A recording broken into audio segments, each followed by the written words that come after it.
The risk is that by using sanctions but also tariffs, when all you have is a hammer, everything looks like a nail. There's no price. There's no cost, no price for breaking sanctions on Russia. The power relationships between US and Europe and Russia are very different to the power relationships between those countries and countries in the African continent. Hello and welcome to Independent Thinking, the podcast from Chatham House. I'm Bronwyn Maddox. We're talking about sanctions today. Sanctions, tariffs, sticks, carrots. We're taking a more wide-ranging look at this as we come to the end of the summer. President Donald Trump has threatened severe economic penalties against Russia and its trading partners as part of an effort to pressure the Kremlin over its war in Ukraine. But how much of this is about impact? How much is just performance? The question we keep asking about what comes out of the White House. Today, we're going to talk about what sanctions are really for, why so many of them fail. We'll look at Trump's approach. We'll look at how effective they were or weren't, and then we'll look at why Trump in his second term now seems to favour tariffs over sanctions. And finally, we'll look at how he's using economic policy to pursue personal and political agendas, from punishing rivals to rewarding allies. Joining me are three of my Chatham House colleagues, Christopher Sabatini, Timothy Ash and Christopher Vandome. Welcome to you all. Chris Sabatini, let's start with one basic question. What is the difference between sanctions and tariffs? Sanctions are a legal mechanism used by governments and multilateral institutions to restrict the sale, import, and export of specific and even financial services to a country or entity. Tariffs are a tax, effectively, on a country's exports to another country. So, take example, the United States has an embargo or sanctions on Cuba. Businesses cannot do any business with Cuba, can't import or export anything to Cuba. If there were tariffs, for example, on Cuba, that would mean that all Cuban exports would be tariffed or taxed at a certain rate when they enter. So one is more specific and legal and targeted. The other is simply goods entering a market, in this case, the United States. And so let me follow that and say, why did we hear a whole lot from Donald Trump in his first term about sanctions, and in this second term, it's all been about tariffs? I think part of that was the cases he was focusing on. In the case of Iran, it was JCPOA, basically the rejection of it. The nuclear deal with Iran, so he reimposed sanctions. In Venezuela in 2019, he imposed maximum pressure sanctions, attempt to make the government collapse. In the case of Cuba, he returned to the embargo. Those were specific cases, and the truth is they all failed. Iran did not return to the negotiating table. The Venezuelan government did not collapse, and the Cuban government is still there.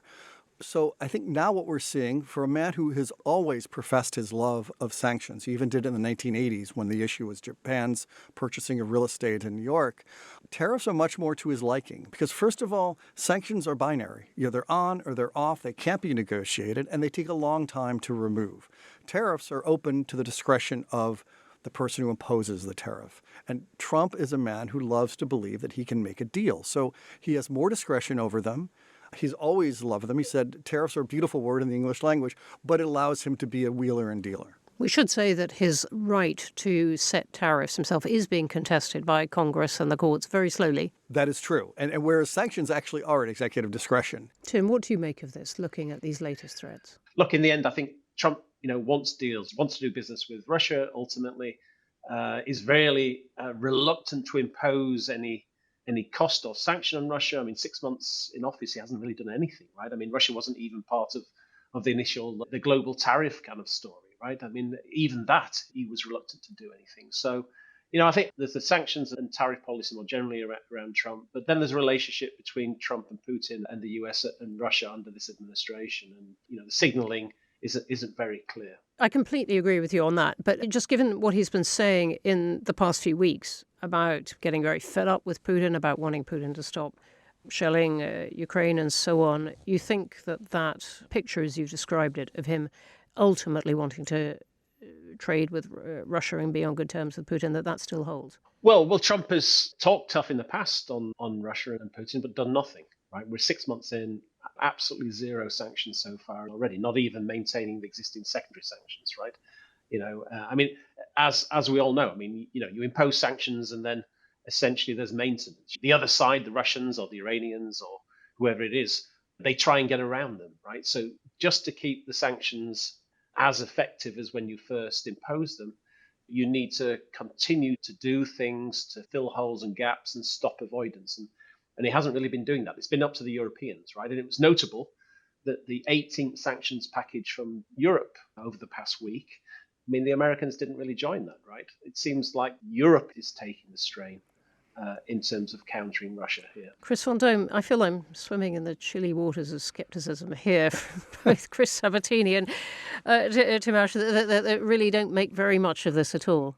You spend a great deal of time writing about Africa and about the Global South more widely. How are these seen?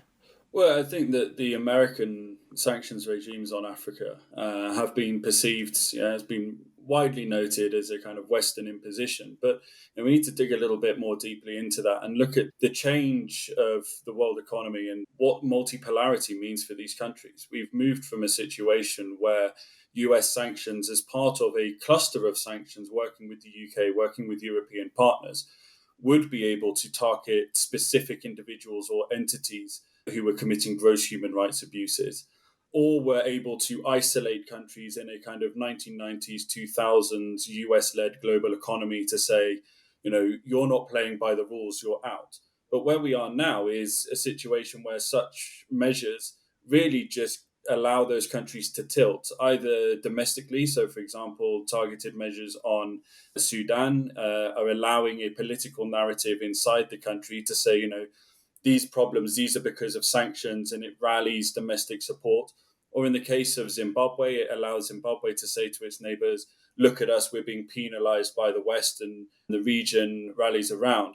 And so to some extent, I think that the frustration in the Trump narrative and its approach to Africa now partly reflects that realpolitik, that move from being able to lock countries out of the global economy to say, well, now you're either with us or against us.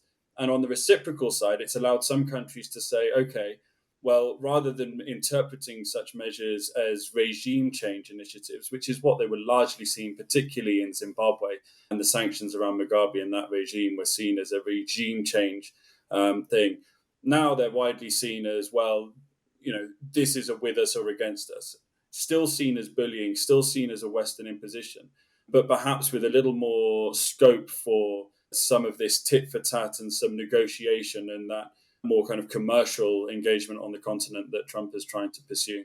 I just want to go back to the point that Tim mentioned on the 500% sanctions that the Congress was, in a rare bipartisan moment, was trying to force the hand of Trump by conceding the idea of secondary tariffs as being a viable option.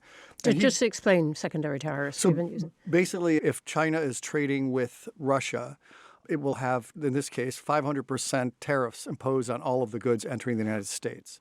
Again, it's a really untried mechanism. I mentioned the case of Venezuela, where there are secondary tariffs in theory. China continues to buy. In fact, it's still the number one market for Venezuelan oil. It didn't scare China at all, and it's difficult to implement.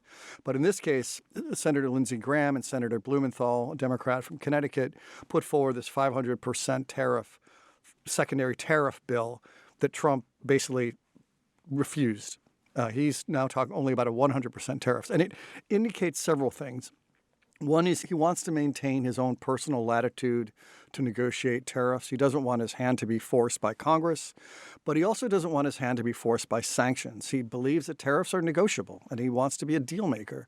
And also, by not joining the European Union in increasing sanctions just recently, Trump is clearly trying to maintain his own personal discretion to be able to navigate the way he wants and jettisoning any efforts at meaningful sanctions policy towards Russia. And what did you make of what Chris Vandome was describing in Africa, of countries beginning to say, look, this is just the West, this is the old double standards, that it backfiring in a way? It precisely is, and we're beginning to see it even among our potential allies. Brazil right now is conducting most of its trade with China in renminbi. The reason is President Lula of Brazil is saying very clearly the U.S. is weaponizing the dollar. He resents that. It's also weaponizing financial systems, Western financial systems like SWIFT. So there's an attempt in the Global South to not join the sanctions, but to seek to erode their efficacy by building other agreements between countries and using other currencies, and even now trying to use some form of payment system that will run parallel to SWIFT. And this will further fragment the globe. And this is currently, right now, there are 596 sanctions in place globally: financial, commercial, military. The United States and the UK and the EU make up 68% of those tariffs. So it is largely a global north phenomenon, which the global south feel it's paying the price. Some of those figures come from your report, Understanding and Improving Sanctions Today, which came out on July the 14th, which is when Trump announced his 50-day policy to Putin.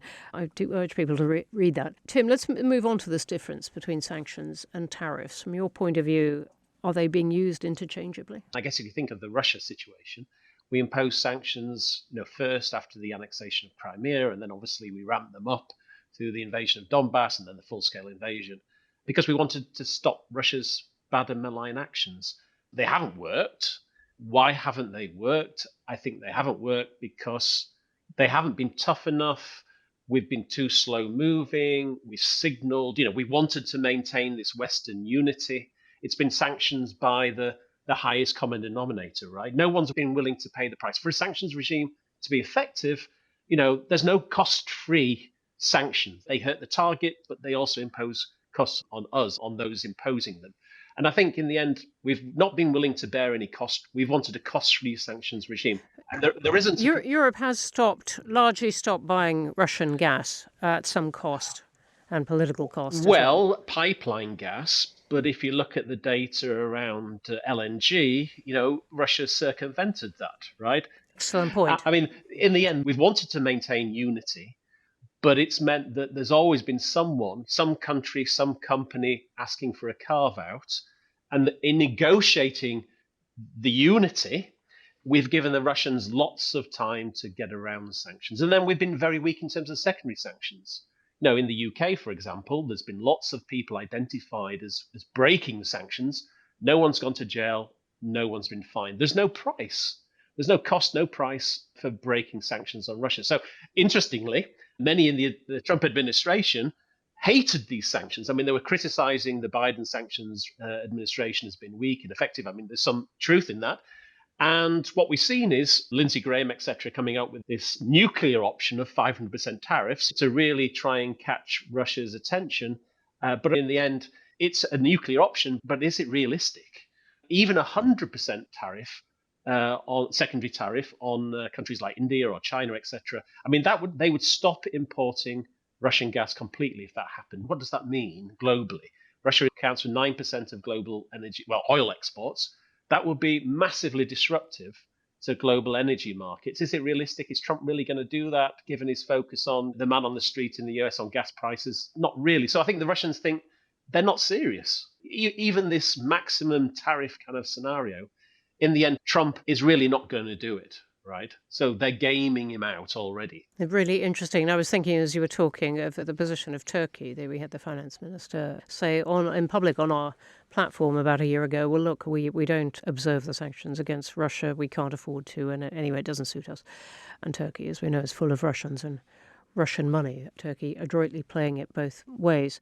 Chris Vandome, do you come across many countries making this kind of calculation that they can get away with it? Yes, absolutely. And I think that there's two important differences to make between the history of sanctions use in Africa and what's happening with Russia at the moment. And those are that one, there's a clear power imbalance. The power relationships between US and Europe and Russia are very different to the power relationships between those countries and countries in the African continent. And the second being that the sanctions on Russia are clearly driven by existential security interests versus the sanctions that are being imposed on Africa, which have largely come out of humanitarian grounds and, wanting to target bad behavior and wanting to target security, but not security that's going to challenge the West. So I think if we look at an example where it was actually sanctions were actually an important part of a collective solution to a problem, that would be apartheid South Africa. And they were a part of isolating that country and creating the regime change. And they were called for by the ANC during that period. Did that mean that South Africa was completely and utterly isolated? No. They had multiple different companies and shell companies operated by the state that were able to circumvent those sanctions. So they weren't completely cut off, but it was part of limiting the options for that government. If you then look at another example where they haven't worked, somewhere like Zimbabwe, the imposition of sanctions on Zimbabwe have not led to the stated aims of those sanctions when they were initially imposed in the early 2000s. The Zimbabwean regime has been able to continue trading relationships with China, with other entities, and actually push them more in an eastward-looking direction. Where they did have an impact was after they were imposed and the immediate impact was felt and then dealt with and kind of bought in. You then had them being able to be used as an important incentive for a movement towards re-engagement. So the work that we were doing in Zimbabwe in 2016 through to 2018, even little things around the cleaning up of the sanctions, the names on the list, continually moving towards a state where we are now, where many of the sanctions have been lifted and you just have certain entities. That was part of that reintegration.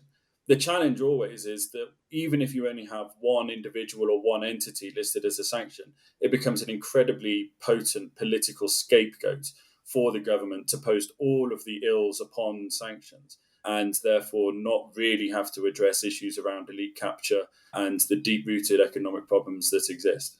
So you think they're not effective? I was thinking, again, as you were talking, of the sanctions that Britain has brought against a few Israeli ministers for Israel's actions in Gaza, whether you thought that those were symbolic and not effective, symbolic and effective, what you make of those? Well, to parallel that with instances where such travel restrictions or financial restrictions against certain individuals in Africa have been used, they have been largely symbolic. It's about targeting those elites, targeting those players and saying, hey, we know what you're up to and we're going to restrict your ability to be able to continue doing what you're doing.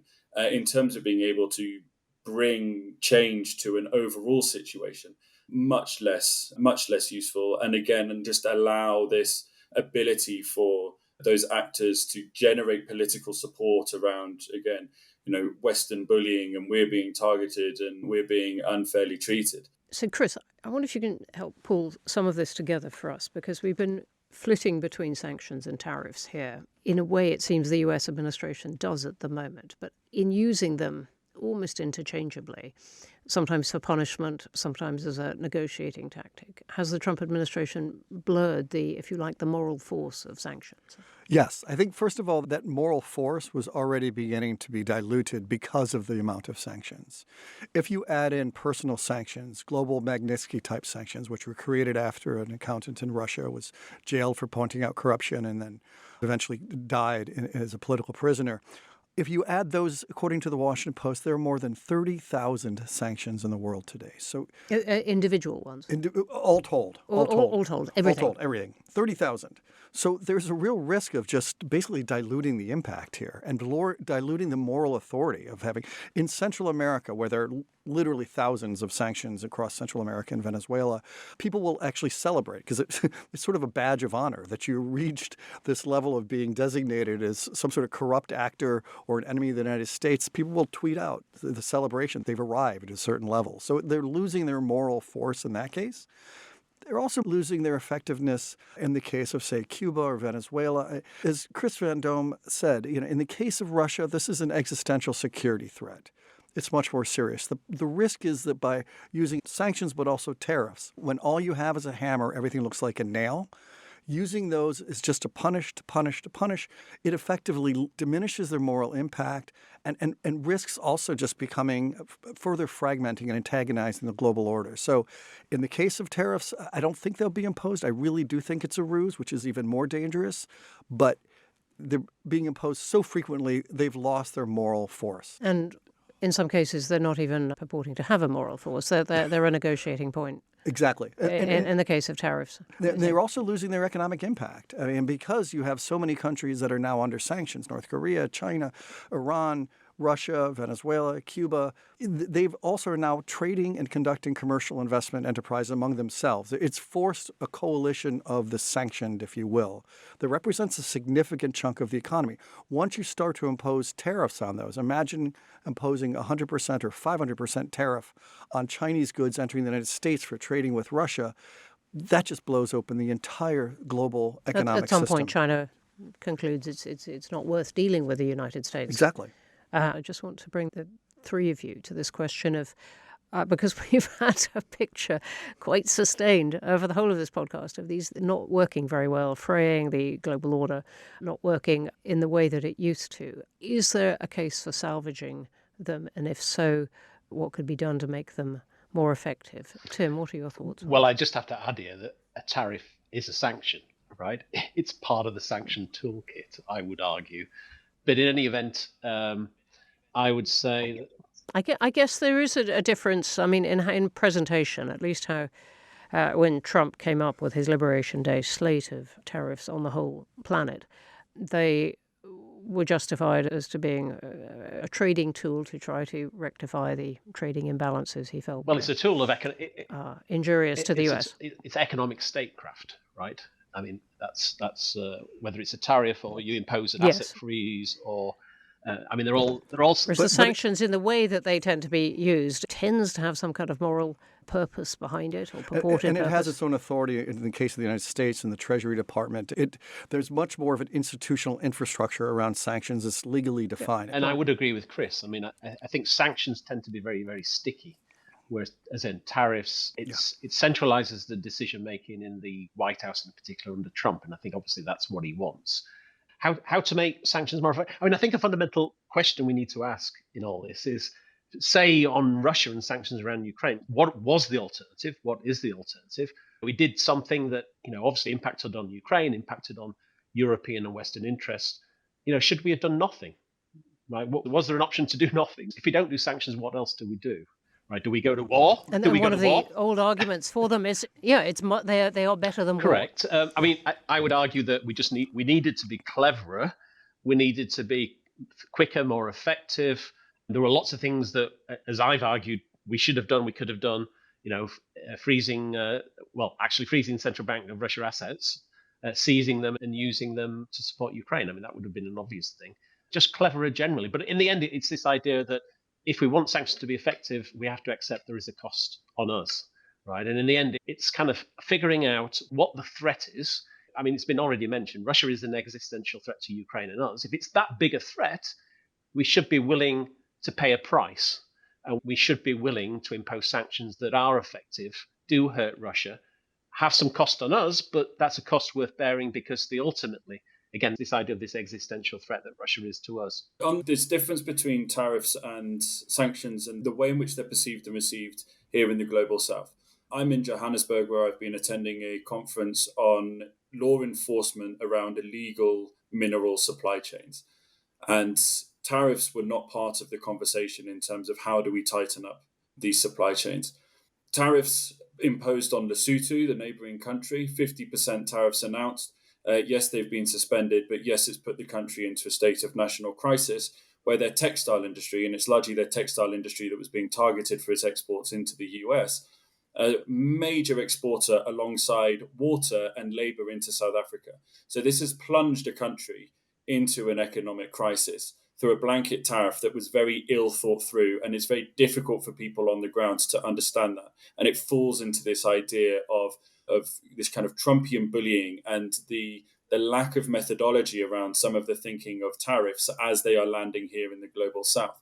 Now, this again is being seen as a bullying tactic from the United States, but it falls at the end of a long chain of pressure from the United States on South Africa, where you have a government made up of individuals who have very different perceptions of the world. Some of them do have close connections with Russia. But the problem is that the minute that the sanctions debate comes up, it completely isolates the imposer in the sense that South Africa now just is reeling from American bullying. And any ability to tap into the domestic sentiment around where the problems actually lie is completely bowled over by this overwhelming sense of they're against us. So are you against sanctions? Am I against sanctions on South Africa? Yes, I don't think that imposing sanctions on those individuals within the ANC would be the right thing to do. But do I think that South Africa itself needs to go through a process of realigning its political and economic interests into its foreign policy and getting to a point where it delivers for its people? Yes. I don't think that that's going to be achieved through heavy-handed responses from the US. It's going to take a long time and it's going to take a lot of groundwork, but it's achievable. But you're against sanctions as the tool for getting there. Yeah. So a few things. First of all, to make sanctions more effective, I think the first lesson should be apply with caution. That means apply them less frequently. You dilute, again, the effectiveness of sanctions when they're used overall, just generally. And that also means, in cases, both the Magnitsky-type sanctions that are applied with increasing frequency, it also means just general economic and sectoral sanctions. It also means being much more limited or targeted in your objectives. U.S. sanctions on Iran, for example, cover 3 different buckets of objectives: democracy and human rights, curtailing their nuclear program, and ceasing regional aggression. How you balance those, how you negotiate those, how you respond, even if there was goodwill in Iran, is very complicated. And even in the case of Russia, which I think are sanctions that are justifiable, important, and should be maintained and ramped up, originally when they were first launched, there was this idea, this hyperbolic moment that this was going to force Putin out of office, the oligarchs would rally. And what we do know is that regime change sanctions rarely work. Thank you for citing the report. I'm going to cite it again now, Bronwyn. There are over 800 sanctions that have been imposed for regime change, democracy, and human rights since 1950 until 2023. 800 plus, basically. Of those, 422 are still either have failed or they're still ongoing, including the 1962 embargo on Cuba. So, in other words, those sanctions intended to promote regime change have more than anything, probably for reasons that Chris mentioned, consolidated political and economic power. Those type of sanctions need to be used very, very carefully. And unfortunately, again, as we use sanctions for a variety of reasons, that's going to be one that we need to be very careful of. And last, and Chris was mentioning this, and we see this also in the case of Brazil, we're now creeping into the very dangerous world of using targeted sanctions for political or even partisan objectives. Marco Rubio, the Secretary of State of the United States, just announced targeted sanctions, pulling the visas of Supreme Court justices, including De Moraes, who is leading an investigation or criminal case against the former president, Jair Bolsonaro, who's an ally of Donald Trump. The reason he's being tried is because he tried to stage a coup when he lost the election. And again, now we're basically sanctioning independent justices in a democracy for partisan reasons. That's a very dangerous road to go down. So how would you get rid of the bad ones if you had a big spring cleaning of the world's sanctions? It's difficult. Janet Yellen, when she was Treasury Secretary, actually promised to do that. And she just basically, what she got back was this giant catalog, and I think it just sat on her desk. What we need to do is be able to collect them, develop stricter criteria, and be willing to jettison some of these sanctions that simply haven't worked. In any other by policy. we, do you really mean the U.S.? I think globally. I think it is. I think it's incumbent upon researchers, and here I'm going to obviously perhaps exaggerate the power of think tanks, but I think it's important that policymakers and think tanks and businesses come together to truly evaluate this and have an honest discussion, and then I think it will help lead the way. And again, that also points to it. For Tim is on the podcast. I agree with the sanctions on Russia. I think they need to be tightened, but it's more difficult to do that when we're too busy sanctioning a Supreme Court justice in Brazil. Tim, how would you go about a list of ones that should be scrapped? No, I absolutely agree with Chris. I mean, in a way, in many of these sanctions regimes, we're just box ticking, right? It's kind of brain dead. I mean, we need to really at the start figure out what we are trying to achieve, right, from this.